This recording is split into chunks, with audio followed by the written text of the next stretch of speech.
नीलातुङ्गस्तनगिरि तडिसुप्तमुत्पोत्य कृष्णं पारात्यं संस्तुति सदसुत्तमत्या वयन्ति शोचष्टायां सचिन्कलितं याबलास्कृत्य पुङ्क्ते கோதாதஸ்மை நம இதமிதம் பூயவாஸ்து புயஹாம் அன்னவையள் புதுவை ஆண்டாள் அரங்கற்கு பண்ணு திருப்பாவை பல்பதியம் இன்னிசையால் பாடி கொடுத்தான பாமாலை பூமாலை சூடி கொடுத்தாளை சொல்லு சூடி கொடுத்த சுரற்கொடிய தொழுப்பாவை பாடி அள்ளவல்ல பல்பதியால் நாடி நீர் வைங்கடவர்க்கு என்ன விதியஞ்சை மாற்றம் நாம் கடமா உண்ணமை நல்கு. இன்று மார்கழி மாதத்தினுடைய 11வது நாள் கச்சுக்கரவை என்கின்ற பாசுரம். இந்த பாசுரத்தில் ஆண்டாள் தாயார் கிருஷ்ணனுக்கு எல்லா விதத்திலும் பொருத்தமாக இருக்கக்கூடிய ஒரு பெண் பிள்ளையை எழுப்புகின்றார். ராமாயணத்தில் ஹனுமானுக்கு சீத்தை என்றால் யார் என்றே தெரியாது. அப்படி இருக்க ஹனுமான் எப்படி கண்டுபிடித்தார்? ஒருமுறை ஹனுமான் அசோகவனத்தில் சீத்தையை காண்பதற்காக பறந்து சென்றார். அப்பொழுது அங்கு நிறைய பெண்கள் இருந்தார்கள். அதில் ஒரு பெண்ணை பார்த்து இவர்கள்தான் சீத்தையாக இருக்க முடியும், ஏனென்றால் ராமருக்கு சமமாக குணத்திலும் அழகிலும் எல்லா விதத்திலும் பொருத்தமாக இருக்கக்கூடியவர்கள் இவர்கள்தான், அதனால் இவர்கள்தான் சீத்தை என்று முடிவு செய்தார். அப்படி கிருஷ்ணனுக்கு எல்லா விதத்திலும் பொருத்தமாக இருக்கக்கூடிய ஒரு பெண்ணை எழுப்புகின்றார். மேலும் இந்த பெண் எப்படிப்பட்டவள் என்றால், நான் நோன்பு நோற்று அவனை அடைய மாட்டேன், வேண்டுமென்றால் அவன் நோன்பு நோற்று என்னை அடையட்டும் என்று இருக்கக்கூடிய பெண் இந்த பெண்.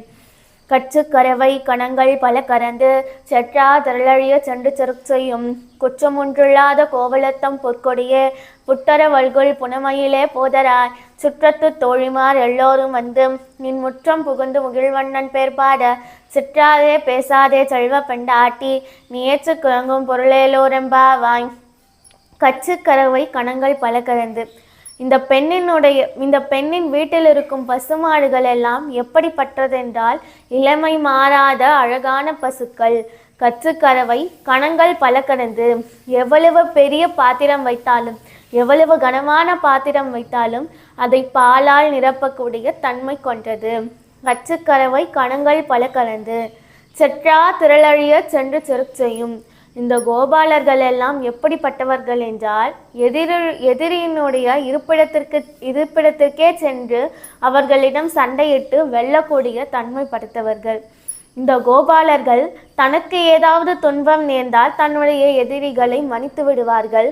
ஆனால் பகவானான ஸ்ரீ கிருஷ்ணனுக்கு ஏதாவது துன்பம் நேர்ந்தால் அவர்கள் பொறுத்து கொள்ள மாட்டார்கள்.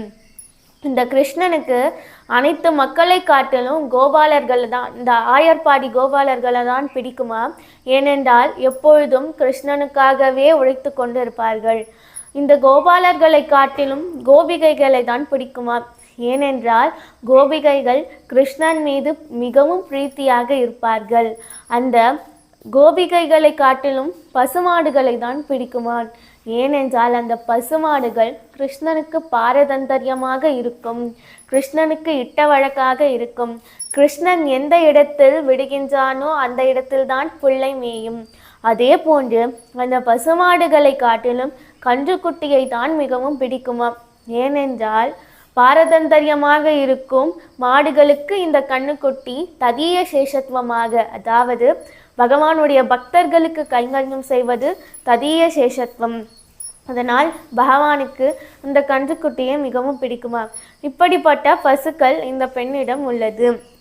செற்றா திரளழிய சென்று செருச்செய்யும் குற்றமொன்றில்லாத கோவலத்தம் பொற்கொடியே புட்டரவர்கோள் புனமையிலே போதராய். நீ எப்படிப்பட்டவள் என்றால், இவ்வளவு செல்வம் இருந்து கூட புற்றிலிருந்து வெறி வருகின்ற பாம்பை போன்று கற்பு நெறி உடையவள். புட்டரவள்கள் புனமையிலே போதராய். சுற்றத்து தோழிமார் எல்லோரும் வந்து நின் முற்றம் புகுந்து முகிழ்வண்ணன் பேர்பாட. சுற்றி இருக்கும் அனைத்து பெண்கள் எல்லாம் வந்து விட்டோம். எதற்கென்றால் முகிழ்வண்ணன் பேர்பாட. பகவானுடைய நிறம் எப்படிப்பட்டது என்றால் கார் மேகத்தை போன்று இருக்குமாம். வெண்மையாக இருக்கும் மேகத்திற்கு எந்த விதமான பயனும் இல்லை, கார் மேகத்திற்கு தான் பயன் உண்டு.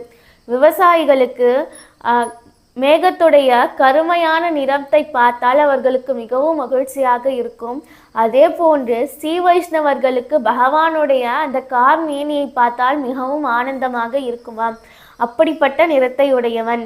முகில்வண்ணன் பெற்பாட செற்றாதே பேசாதே செல்வ பெண்டாட்டி நீ ஏற்ற குலங்கும் பொருளேலோர் எம்பாவாய்.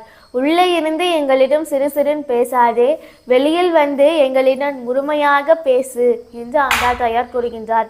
மேலும் இந்த பாசுரத்தில் பூதத்தாழ்வாருக்கு ஒத்த ஒரு பெண் பிள்ளையை எழுப்புகின்றார். மேலும் இந்த பெண் எப்படிப்பட்டவர் என்றால், புட்டரவல்குல் புனமையிலே போதராய். இதற்கு விசேஷ அர்த்தம் என்னவென்றால், மறந்தும் புறம்தொழா மாந்தர், அதாவது மறந்தும் கூட வேறொரு எந்த தெய்வத்தையும் வணங்காத பெண் இந்த பெண். அதனால் பூதத்தாழ்வாருக்கு ஒத்த ஒரு பெண் பிள்ளையை எழுப்புகின்றார். ஆழ்வார் எம்பெருமானார் ஜெய திருவடிகளே சரணம்.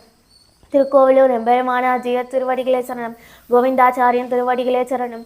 கொதை பரந்தவூர் கோவிந்தன் வாழுமோர், சோதிமணி மாடன் தோன்றுமோர், நீதியாய் நல்லவத்தர் வாழுமோர், நான் மறைகளோதுமோர், விழுபுத்தோ வரத்து கோனோர், பாதகங்கள் தீர்க்கும் பரமனடி காட்டும், வெதம் அனைத்துக்கும் ஒத்தாகும் பொது தமிழ் 5 அறியாத மனிதரை வையம் சுமப்பதுவம்ப.